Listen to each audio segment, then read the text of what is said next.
trouble with this book was once you showed it to any child and you made the promise that they could pick whichever cake they wanted, there was no going back, even if they, as they inevitably did, chose the tip truck, the most difficult cake in the whole book, and one which even the editor of the book herself admits is almost impossible to make without it falling apart.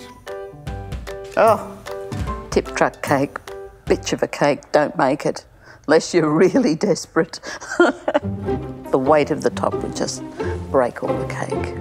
Don't go there. Glue the pages together, forget it. Pamela Clark was the editor of the book, but she'd been cooking up recipes for the Women's Weekly long before that. I think she's an icon. So she started working at the Weekly in 1968 and worked there for a really long time and was responsible for a lot of the cookbooks that we associate with the Weekly and was sort of the driving force behind that children's birthday cake book.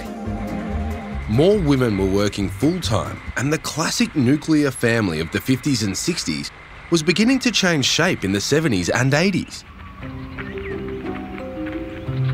There were a lot more divorces taking place because there was no-fault divorce. So there were a lot more single mothers, and just the face of the Australian family was changing considerably.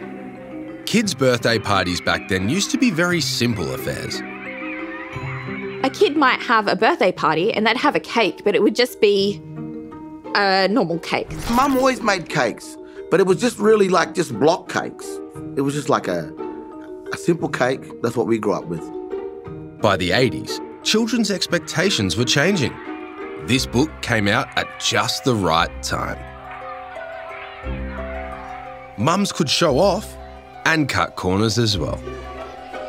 The Weekly recognised the fact that not everyone was a pro cake maker.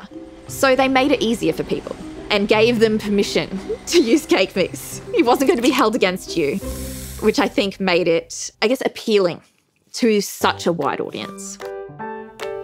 The Dolly Varden cake. It's my favourite because it's so easy and quick.